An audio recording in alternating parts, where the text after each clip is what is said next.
Hey everyone, in this series we will be learning how to read Arabic, and before I go into the actual letters I just wanted to clear three things out that will make things less confusing in the future. And the first thing is that just like in any other language, in Arabic the letter can come either in the middle, beginning, or the end of the word, okay?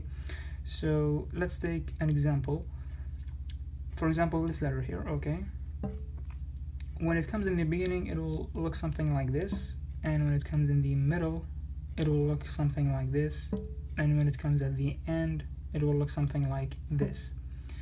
Although the way the letter is drawn differs depending on its place in the word, but the way it's pronounced is just the same. And I will go when we start studying each letter individually, I will go more into details about how to write every one of them. But for now, I just wanted to clarify this point. The second point is that there are two types of letters when it comes to writing them, okay? So let's say group A, that will join before and after, and group B that will only join before.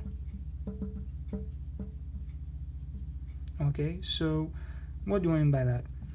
Let's take another two examples to make things clear. So for the first group, okay, if the letter came in the middle, because if it came in the beginning, it will already not connect to nothing before it, and if it came in the end, the same thing, it will not connect to nothing after it because it's at the end, okay? But when it comes in the middle, some verbs will join before and after, and some will not, and this depends on which group they are from. So for example, this one here, this one will connect to this one here, okay? It's in the middle there, so it will connect to what comes before and what comes after.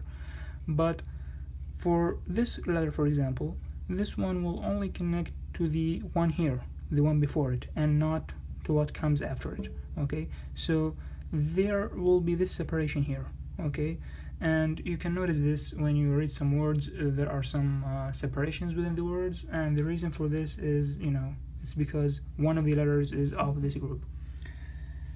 And this thing will be explained in deeply, of course, when I go into the letters individually, but for now I want just to give you an idea about what's going on here. The third and the last point that I want to clear out is to talk about the modifiers, okay? So these things here, okay, these are called modifiers, okay?